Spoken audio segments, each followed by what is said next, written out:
Halo teman-teman, kita jumpa lagi pada channel saya Cuap-Cuap Hardi, obrolan ringan kehidupan. Dan salah satu rubriknya adalah Sudut Meja, berkisah tentang hobi, kebiasaan, atau hal-hal yang sering dilakukan oleh narasumber.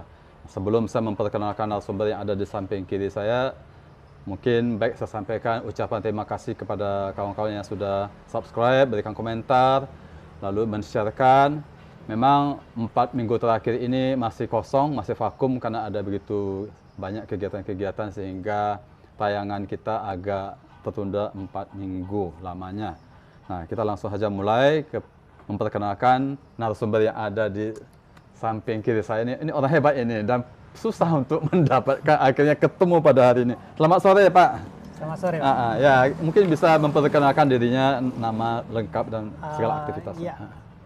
Perkenalkan, nama saya Juniator Tullius. Waktu kecil saya sering dipanggil dengan sebutan Tulik. Diambil dari kata Tullius tadi, jadi dipendekin jadi Tulik. Tapi kalau di kampus dulu waktu kuliah saya dipanggil Jun, dari kata Juniator. Singkat Jun. Lahirnya bulan Juni itu ya? Ya, karena kebetulan lahirnya juga di bulan Juni. Oke. Ya. Nah, ini pemirsa untuk diketahui saja, di samping kiri saya ini, kita akan semakin mengenal nanti bagaimana pemahaman beliau terhadap dunia antropologi ini. Nah, ceritanya memang suka waktu kecil mengamati perilaku manusia. Kalau antropologi kaitannya tentang itu ya? Atau bagaimana? Antropologi itu sendiri apa sih? Ya, antropologi itu sebenarnya ilmu yang mengkaji tentang manusia dan kebudayaan. Jadi bagaimana manusia berinteraksi dengan manusia, lalu terbentuk struktur sosialnya, terbentuk struktur kemasyarakatannya, ada peranata sosial di dalamnya yang mengatur perilaku, kemudian ada nilai-nilai kebudayaan yang diciptakan, kemudian ada tatanan religi di dalamnya, sehingga ada satu sistem yang menggerakkan kehidupan masyarakat itu berdasarkan aturan yang diharapkan oleh masyarakat itu sendiri. Nah, karena itu adalah satu perilaku yang terpola, kemudian menimbulkan karakteristik tiap suku bangsa itu berbeda. Karena dasar yang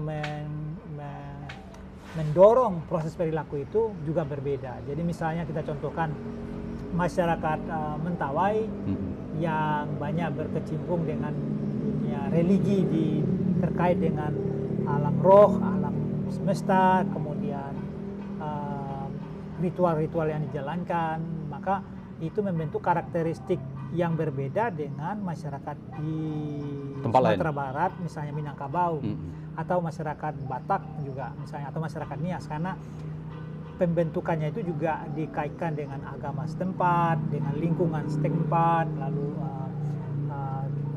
kebiasaan-kebiasaan dan pola pencarian penghidupan, sehingga muncullah ciri khas sehingga kita bisa membedakan, oh ini masyarakat Mentawai, ini masyarakat Minangkabau, Nias, Batak, kira-kira begitu. Pemirsa, mulai berat nih, langsung berat.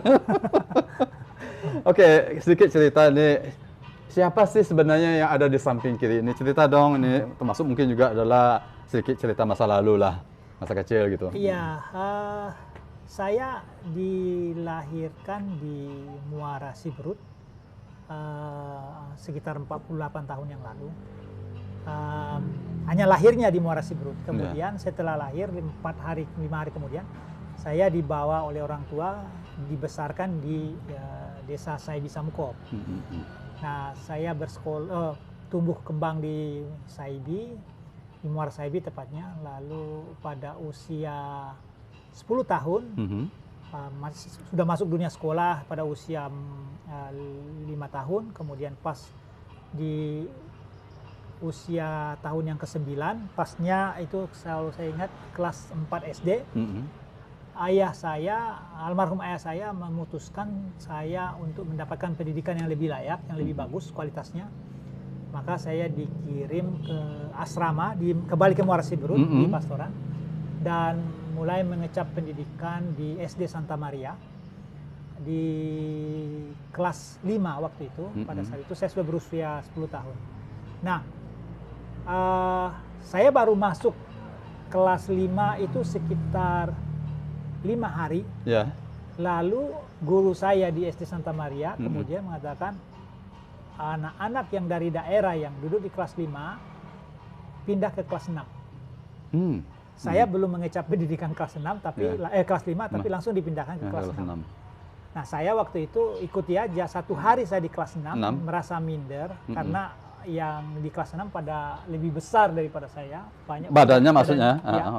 Ukuran badannya lebih besar dan mereka juga sudah mengecap pendidikan lebih baik. Lalu saya pernah menjawab satu pertanyaan, mereka bikin ketawa saya. Lalu kemudian saya menjadi minder. Akhirnya saya bilang, Pak, kenapa saya sudah di kelas 6 sementara saya belum mengecap pendidikan di kelas 5? Akhirnya saya diturunkan kembali lagi ke kelas 5. Dikembalikan ke asal lagi ya. Selesai kelas 5 lalu saya tinggal di asrama kurang lebih sekitar 5 tahun. Karena SMP, kemudian saya SMP Negeri Muara Sibrut sampai selesai di tahun 89 kalau nggak salah. Ya, di sini SD Santa Maria tamatnya tahun 86, SMP Negeri Muara Sibrut tamat tahun 89. Next time berikutnya. Kemudian saya pengen menunjukkan ke sekolah bahwa orang Mentawai itu tidak lemah amat dalam mengikuti pendidikan dan kualitas pendidikan yang ada di Kota Padang. Tetapi saya tidak bisa melawan sistem di mana anak Mentawai, semua yang datang dari Mentawai harus masuk ke kelas persiapan. Selama 1 tahun. 1 tahun. Ya. Masuknya waktu itu, di sini catatannya SMA Xaverius ya? Nah, dia SMA Don Bosco. Di SMA Don Bosco 1 tahun di kelas persiapan. Namanya kelas persiapan. Semacam untuk adaptasi juga? Adaptasi ya. Adaptasi. Lalu selesai SMA Don Bosco 1 tahun, saya ingin menunjukkan di SMA Don Bosco kita itu bisa berprestasi. Akan tetapi Yayasan Prayoga dan peralihan SPG Xaverius menjadi SMA Katolik Xaverius. Xaverius itu diperuntukkan untuk mencetak intelektual Katolik yang berkarakter, beragama dan berkepribadian baik gitu, dengan beberapa kegiatan ekstrakurikuler seperti kepemimpinan, keorganisasian, komunikasi juga ya. Dan itu hanya diadakan di SMA Katolik Xaverius. Maka diharapkan ada orang Mentawai juga terlibat di situ. Dan yang masuk ke situ harus mengikuti proses seleksi. Minimal 10 besar SMP Frater, 10 besar SMP Yosudarso, 10 besar dari SMP di Pekanbaru, 10 besar yang ada di SMP Maria masuk di situ. Jadi semua top murid di SMP kumpul di situ. Nah, kami yang dari SMA Katolik persiapan tadi Don Bosco, ada 2 yang terpilih, saya dan teman saya Fernando Sabajau yang sekarang jadi anggota dewan. Kami diberi waktu sekitar 1 bulan untuk belajar agar mampu melewati ujian kemampuan, boleh dikatakan kemampuan akademik lah. Tetapi saya waktu itu jujur mengatakannya sekarang tidak belajar. Baru sekali dikatakan. Tidak belajar karena niat saya agar saya dikembalikan ke Don Bosco lagi. Nah, makanya waktu ujian nilai yang diterima di sana minimal 6,0. Baru boleh sekolah di SMA Katolik Xaverius. Saya punya nilai terakhir ujian itu 5,9. Ada unsur kesengajaan itu. Ada unsur kesengajaan, ya. Supaya bisa ke DB Don Bosco ya. Ya, tetapi kemudian oleh seorang Romo yang meminta kami tetap bertahan dan rekomendasi beliau untuk melanjutkan pendidikan di sana walaupun nilainya tidak masuk ke dalam syarat minimal 6,0. Akhirnya tidak ada pilihan lain, ya terpaksa kami mulai belajar di sana dan saya gaspo dan saya masuk di kelas 1-2. Sejak kelas 1-2 itu anak Mentawai saya prestasi di situ, juara 1, kemudian saya pindah ke ilmu sosial, juga juara 1 sampai selesai. Dan itu menjadi catatan penting di dalam sejarah pendidikan anak-anak Mentawai. Dan setelah generasi saya, tidak ada lagi yang mengikuti prestasi itu.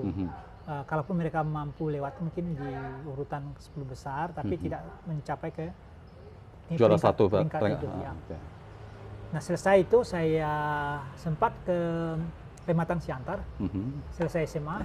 Mengapain ke Pematang Siantar? Tahun 90 4 saya selesai Oke, SMA. Saverio. Ya, dan saya bersama dengan dua orang teman saya, satu berangkat ke Salatiga, Oke. dua berangkat ke Siantar.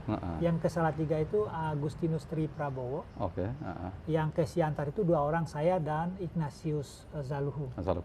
Nah, yang kami bertiga ini ingin menjadi pastor. Masuk ke seminari. Jadi masuk ke seminari. Saya masuk ke seminari Pematang Siantar bersama itu, masuk kongregasi Xaverian. Dikirim kedua-duanya oleh Xaverian.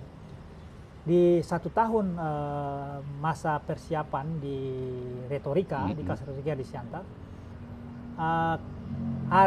di akhir periode pendidikan 1 tahun itu kami mengikuti tes masuk STF Driakara di Jakarta. Nah, 1 bulan setelah kemudian tes setelah selesai, dapatlah hasilnya. Ya.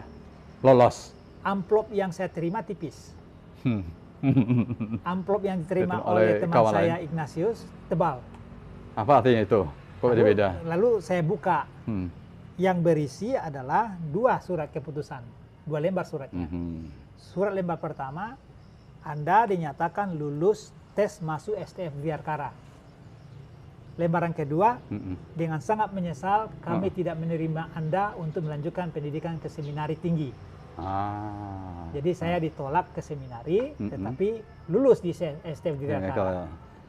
Teman saya kebalikannya, dia tidak lulus di STF Driakara, tetapi diterima di seminari untuk melanjutkan pendidikan imamnya.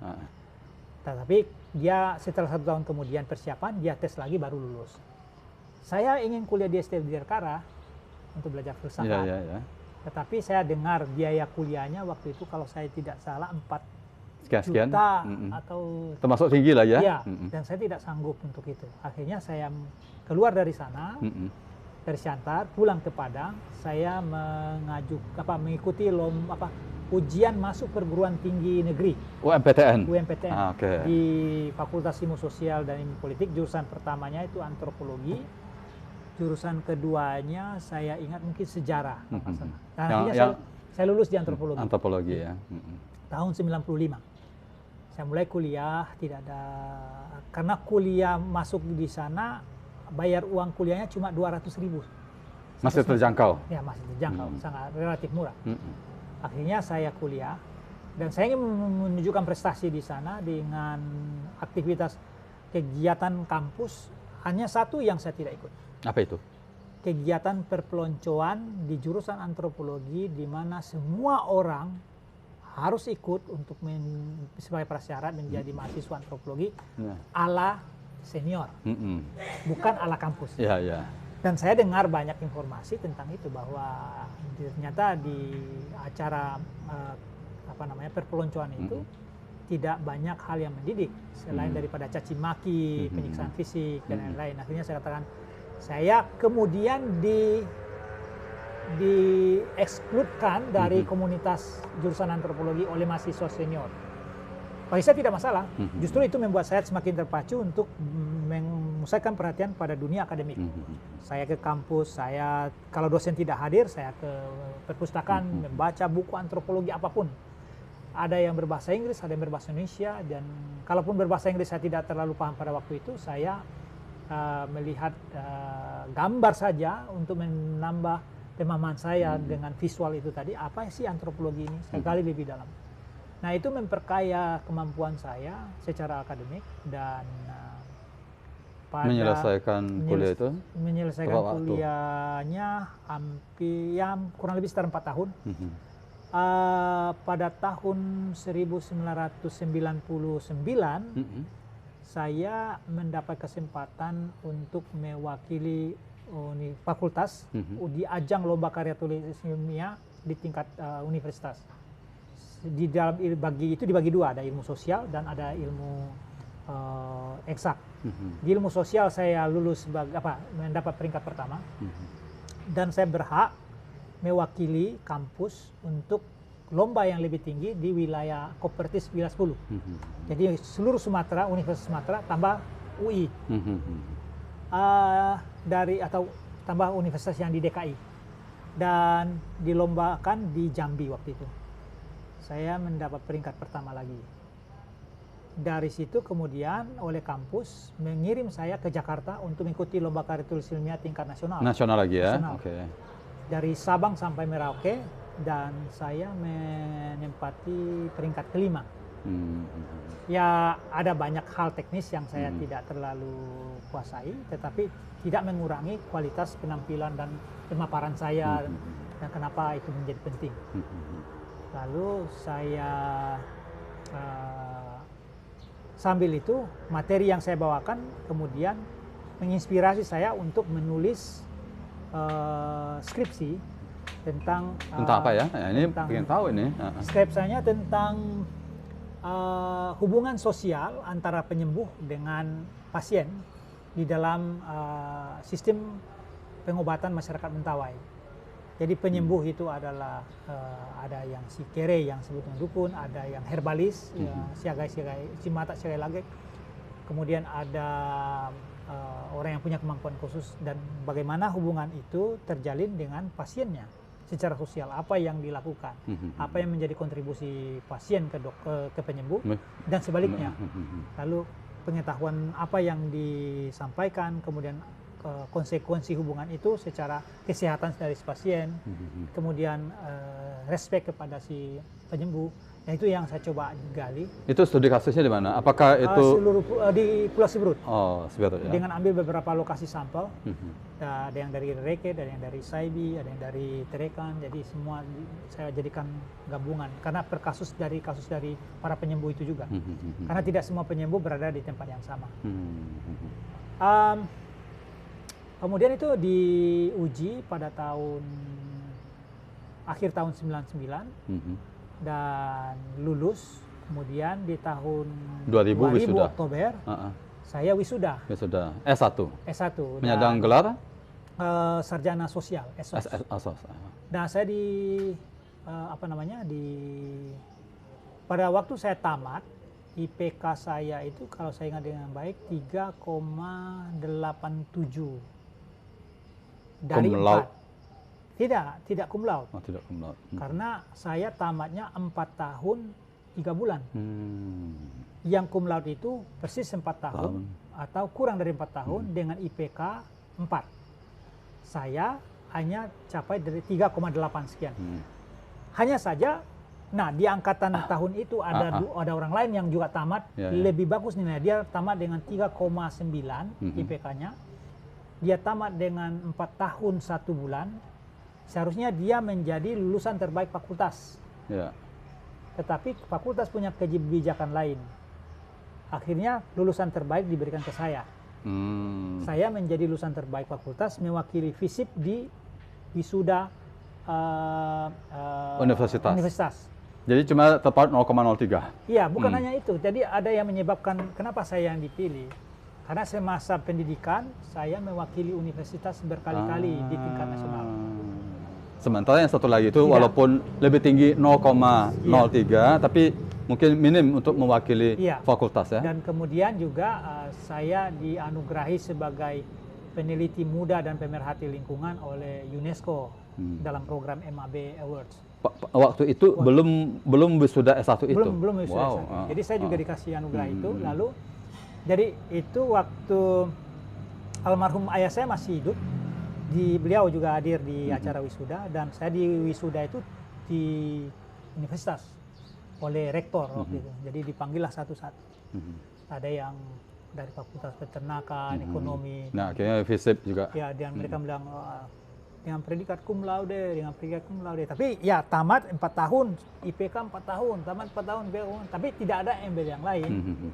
Kemudian datanglah yang dapat dari FISIP ya. Nah, berikut kita panggilkan yang dari FISIP, itu nama saya. Dengan IPK 3,87 dengan masa pendidikan 4 tahun 3 bulan. Dengan prestasi sebagai berikut disebutlah. Pernah menerima ini, pernah ini. Jadi panjang. Nah, habis saya Pak Rektor itu Mas Marlis Rahman, almarhum, mengucapkan selamat walaupun tidak mencapai 4 sekian, tapi walaupun kamu tidak cum laude hanya sangat memuaskan. Sangat memuaskan itu bahasa lain daripada cum laude. Ya, tapi apa yang dicapai selama itu adalah sesuatu yang luar biasa, lebih daripada cum laude, dan itu semua orang tepuk tangan. Dan sebagai orang Mentawai waktu itu saya sangat berbangga hati bisa membawa prestasi itu, prestasi sebagai orang Mentawai di tingkat tertinggi, menjadi kebanggaan waktu itu. Saya sangat senang. Pemirsa, kita tahan dulu sejenak sesi pertama ini, kita akan lanjutkan di sesi kedua. Bagaimana kelanjutan setelah strata S1 atau strata 1 atau S1 dari Pak Julius ini? Pemirsa, setelah sesi pertama tadi kita lanjut ke sesi kedua, pengen tahu nih apa yang terjadi setelah Pak Julius ini menyelesaikan strata 1 atau S1-nya di Universitas Andalas. Nah, sambung setelah tamat dari S1 itu langsung nyambung atau Enggak, ada waktu kosong? Ada waktu kosong kurang lebih sekitar 1 tahun, karena saya dinilai mendedikasikan hidup sebagai peneliti dan pemerhati lingkungan. Dan kemudian saya menjembatani UNESCO Jakarta, kantor Jakarta, untuk bekerja di Mentawai, mencari Pak Mitra kerja di Sumatera Barat. Saya pertemukan UNESCO dengan Citra Mandiri, waktu itu masih dengan Pak Kortanius Habeliake, dan Pak Yudas di bidang ekonominya, advokasinya Pak Yudas. Kemudian dengan beberapa LSM lain di sini, termasuk yang di Walhi, Sumbar. Saya masuk door to door dengan semua LSM, bawa beberapa orang, saya kira 2 orang dari UNESCO. Memperkenalkan mereka gitu. Untuk menjalin kerjasama. Nah, setelah selesai, kemudian diambil keputusan bekerja sama dengan beberapa LSM lokal. Saya bilang tugas saya sudah selesai. Pas 1 tahun? Enggak, saya hanya mengantarkan mereka mempertemukan sudah selesai. Tetapi kemudian oleh pihak UNESCO mengatakan enggak, belum selesai. Karena Anda berhasil menghubungkan kami dengan mereka, tetapi kami tetap perlu dibimbing. Maukah Anda melanjutkan pekerjaan ini sebagai konsultan lapangan? Diterima? Akhirnya saya bilang, oke, saya terima. Saya mulai bekerja sebagai konsultan lapangan untuk UNESCO, berkantor di Taman Nasional Siberut di Mailepet. Berapa lama? Selama 1 tahun. 1 tahun itu. Saya mulai bekerja, kemudian saya dapat tugas untuk membangun instalasi air bersih di Mailepet. Jadi bekerja sama dengan LIPI dengan dana kurang lebih sekitar waktu itu 10.000 US dollar. Kalau dirupiahkan sekitar 90 juta. 90 juta. 90 juta. Untuk membuat instalasi air yang berbasis sistem gravitasi dan memakai tangki dengan pipa 2 inci. Jadi kami membendung air di perbukitan, kemudian dialirkan ke perkampungan sampai 3,5 kilometer. Jadi dari Bandar Pasakiat sampai ke Blok A. Terakhir itu pipanya berada di rumah Pak Samuel Gultom yang di Blok itu A. tahun berapa itu? Tahun 2000. Tahun 2001 gitu ya? Tahun 2000. Tahun 2000. Setelah saya tamat langsung saya lanjut. Setelah 1 tahun itu, apakah mulai memikir, ini nggak cukup nih hanya S1 atau sambung S2 lagi? Ya, tapi waktu itu saya ditawari. Setelah 1 tahun ini bekerja dengan prestasi yang cukup baik, kemudian ada peralihan. Bagaimana kalau Biosphere Reserve di Siberut itu punya unit, lalu kita perlu seorang kepala yang bisa menghandle itu. Dan saya katakan, mereka menawarkan itu ke saya bilang, saya secara keilmuan belum cukup untuk menjadi pejabat di dalam konteks seperti ini. Perlu kematangan, perlu ilmu pengetahuan, dan oleh karena itu saya izin meninggalkan cagar biosfer, lalu saya mulai berpetualang mencari peluang beasiswa. Nah, saya berbagai prosedur saya siapkan, menyiapkan akte kelahiran, menyiapkan paspor, menyiapkan ijazah, semua transkrip diterjemahkan dan di administratif lah. Ya. Bahkan perlu ujian TOEFL, kemudian atau IELTS sesuai dengan standar internasional. Saya ke Jakarta.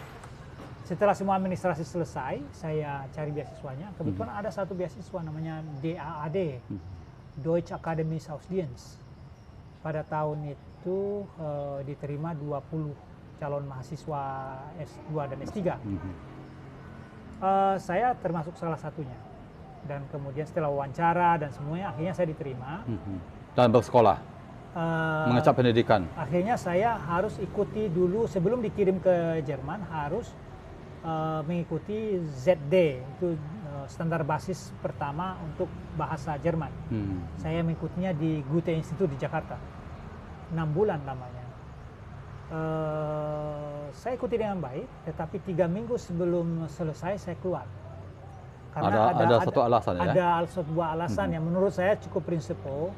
Kalau kita ini orang Indonesia punya kemampuan akademik, tapi kemudian diberi beasiswa, namun beberapa hal yang sifatnya prasyarat yang memaksa bahwa kita harus begini karena saya akan kasih beasiswa, kalau tidak beasiswanya kami tarik. Harus ikuti apa yang mereka inginkan, ya. begitu. Nah, saya bilang kalau begitu ambillah beasiswa itu, saya menarik diri. Dan mereka kaget, teman-teman saya yang di waktu itu, wah ini kesempatan. Ya, sungguh sayang sekali itu, hanya tinggal 3 minggu. 3 minggu, kenapa? Ayolah, jangan begitu. Saya bilang, saya enggak, ini prinsip. Prinsip hidup itu harus dipegang. Saya, kalau mereka menghargai kemampuan akademik putra-putri Indonesia, kita tidak seharusnya diperlakukan seperti ini. Apalagi sampai keluar kata-kata, kalau Anda tidak menyelesaikan ini, beasiswanya kami tarik. Berarti seolah-olah kita dipaksa dalam konteks seperti itu. Akhirnya saya keluar, dan saya apply beasiswa tempat lain. Saya masukkan 2 proposal permohonan ke Kedutaan Besar Belanda. Satu untuk beasiswa Stunet namanya, satu lagi Huygens. Langsung dari Kedutaan Pendidikan Tinggi Belanda di Belanda. Dan itu dikirim ke Belanda, kemudian diterima. Di Stunet juga diterima. Saya terima dua-duanya.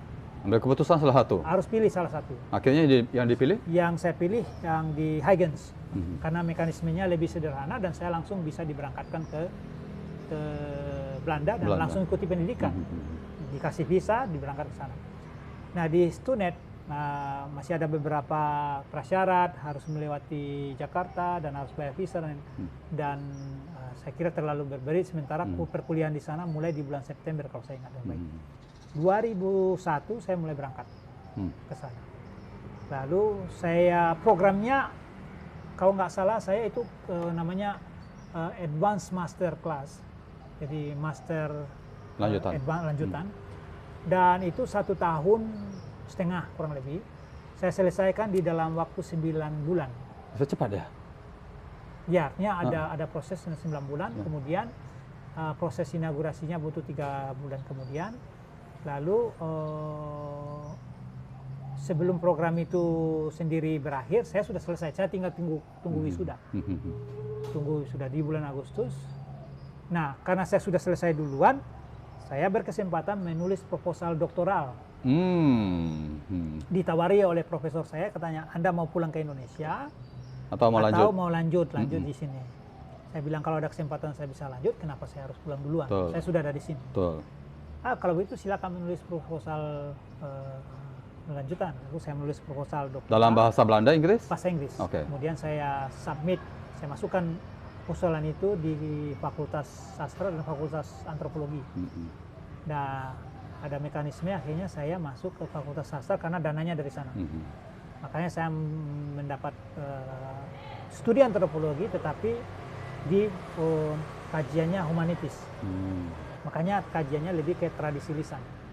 Tetapi saya ambil aspek antropologisnya karena ini menyangkut konflik tanah wilayah yang ada di Mentawai. Kembali lagi ke Mentawai. Akhirnya saya selalu, apapun yang saya lakukan selalu kembali ke Mentawai. Mau penelitian apapun, saya selalu peneliti Mentawai. Karena mungkin bagian juga sehingga menjiwai, mengetahui juga bisa jadi. Iya, dan hanya saja kepengetahuan saya tentang Mentawai ini ingin saya tempatkan pada proporsi akademik. Supaya pengetahuan yang saya tahu tentang apapun itu tidak sekadar saya mengerti budaya, tetapi saya menempatkan itu di dunia akademiknya, di perdebatan ilmiahnya bagaimana. Saya bawa itu ke sana dan kemudian diterima. Lalu 2003 selesai S2, S3 saya mulai proyek 2003. Selama 4 tahun sampai 2007. Di Belanda itu tidak ada sistem DO. Mau lama mau cepat. Mau lama mau cepat tidak ada sistem DO. Jadi program doktoral itu waktu itu saya bukan program doktoral namanya, tapi saya masuk ke trayek asisten in opleiding dalam bahasa Belanda. Jadi asisten di dalam dunia pendidikan. Jadi saya ke sana, saya saya ikuti pendidikan itu sampai 2007. Saya dikasih biaya kuliah per bulan, bahkan digaji sebenarnya. Saya dikasih gaji per bulan. Sampai kemudian 2007 belum selesai, lalu saya dapat dispensasi boleh melanjut 2 tahun lagi dengan dana bantuan dari pemerintah Belanda. Oh, Belanda. Lalu setelah 2 tahun selesai, dana bantuan berhenti, saya keluar dari kampus, tetapi tetap berkewajiban menyelesaikan doktoral. Saya bekerja di perusahaan swasta di Belanda. Saya bekerja di Katwijk, di sebuah perusahaan suplemen sport. Saya jadi producer planner di sana, dan selama kurang lebih 3 tahun, 3 hari saya kerja, 3 hari saya manfaatkan untuk menulis. Bisa ya membagi waktu seperti itu ya, Ya, kerja dan kemudian. Karena di tempat pekerjaan lebih banyak pekerjaan fisik, dan di hari yang lain lebih banyak pekerjaan. Itu otak. dia. Jadi saya kerja 3 hari fisik, saya bersepeda hampir 1 jam ke tempat kerja. Setelah selesai kerja, saya bersepeda lagi kembali ke Leiden. Dan sore saya sudah capek, saya istirahat. Nah, ketika saya tidak kerja ke sana, saya ambil laptop, saya bawa ke kafe sambil ngopi, saya mengerjakan disertasi. Sampai Setiap kemudian waktu itu begitu berharga ya. Iya. Sampai kemudian di tahun 2012 selesai. 2011 itu masuk 2010 sudah selesai draftnya. Sebenarnya penyebabnya kenapa saya terlambat adalah karena disertasi itu saya tulis secara draft saja hampir mencapai 900 halaman. 900 ya, waduh. Karena banyak cerita yang harus saya transkrip. Kemudian ada aturan dari kampus membuat bahwa disertasi tidak boleh lebih daripada 100.000 kata. Di dalam hitungan halamannya itu kurang lebih sekitar 300 halaman. 300 halaman, ini malah 900. Jadi saya harus potong banyak cerita-cerita. Mengedit lagi? Edit lagi. Dan akhirnya 2010 selesai. Kemudian saya antar kepada editorial bahasa Inggris, mereka periksa kembali untuk bahasa Inggrisnya. 2011 selesai, kemudian diantarkan kepada tim penguji yang ada di Belanda dan di Australia. Setelah mereka membaca, mereferensi, kemudian saya tanggapi dan kemudian dinyatakan selesai. tanggal 11 Desember 2012 saya ujian terbuka untuk disertasi. Selama 1 jam ketegangan itu dipertahankan 45 menit sebenarnya. Nah, sampailah dari penguji berapa orang waktu itu masih? Saya ingat sekitar 12 orang penguji dan silih berganti bertanya. Iya, jadi mereka harus di 12 itu tidak semuanya dapat kesempatan karena kesempatan bertanya itu adalah 45 menit. Dibatasi waktunya. Semua dapat bagian dan akhirnya penanya yang ke-11 mau bertanya, tiba-tiba bunyi bel pedel di belakang datang ora es katanya. Artinya waktu sudah cukup, sudah sampai. Jadi tidak boleh dia lagi bertanya. Lalu semua audiens bertepuk tangan, lalu saya ada seremonial penutup 15 menit. Mereka keluar dulu semua penguji menyimpulkan boleh diluluskan atau tidak. Berunding dulu lah yang 12 ini ya. Mereka bilang ya, semua kemudian jawabannya oke, kemudian dimasukkan kembali. Mereka masuk lagi, beri keputusan. Barulah profesor pembimbing saya bercerita tentang kehidupan saya, hubungan saya dengan dia, profesor yang lain, kemudian atas nama rektor yang menjadi ketua penguji datang lalu menyerahkan ijazah, yang ijazahnya itu kurang lebih selebar ini, dan ada logo yang distempel dan bahasanya bahasa Latin. Itu stempel universitas begitu ya? Iya, yang dari stempelnya itu yang ya dikasih kayak apa dulu, ada kayak yang lembut, yang blue itu kemudian di stempel itu. Oke. Nah itu ada tulisan dalam bahasa Latin. Kemudian ada terjemahannya dalam bahasa Inggris. Nah selesai, ada pesta, dan kemudian saya satu bulan kemudian saya menulis surat kepada salah seorang teman saya. Saya katakan saya ingin melanjutkan pendidikan postdoktoral saya ke Amerika. Karena saya sudah pernah ke Amerika sebelum wisuda. Panjang jalannya. Saya ke Amerika satu minggu, 10 hari sebenarnya. Diundang sebagai penceramah di sebuah museum namanya The Young Museum untuk menyampaikan klarifikasi saya sebagai antropolog tentang benda budaya Mentawai di San Francisco. Karena ada perdebatan besar tentang sebuah patung yang diambil dari Mentawai, yang dipajang di Stanford, dan itu menjadi atraksi menarik dan dihargai dengan nilai nominal yang cukup fantastis. Lalu terjadi perdebatan antara benar atau tidak benar sebuah benda itu. Nah, saya ke sana, dan kemudian sebelum ke sana saya ke Mentawai dulu melakukan penyelidikan. Nah, potong dulu. Tadi yang ada ijazah sebesar ini itu menunjukkan bahwa sudah resmi menyandang gelar apa, doktor atau PhD? Ya, doktor. Doktor ya. Kemudian dari situ semua ijazah-ijazah saya dari luar negeri itu saya bawa ke universitas supaya dilegalisir. Saya bawa ke Kementerian Dalam Negeri, Kementerian Luar Negeri, Kedutaan Besar Indonesia di Den Haag.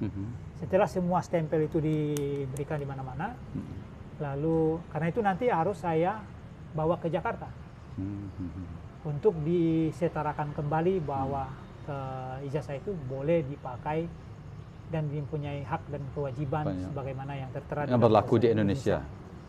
Kalau tidak ada itu, saya tidak bisa memakai gelar itu di Indonesia. Hanya di sana lah ya yang bisa. Tetapi yang menarik adalah tadi katanya mau sambung lagi sekolahnya. Iya, karena saya mau ke postdoktoral gitu. Tetapi karena saya sudah pernah ke Amerika, ingin ke San Francisco lagi, karena di sana ada universitas cukup baik di dunia antropologi.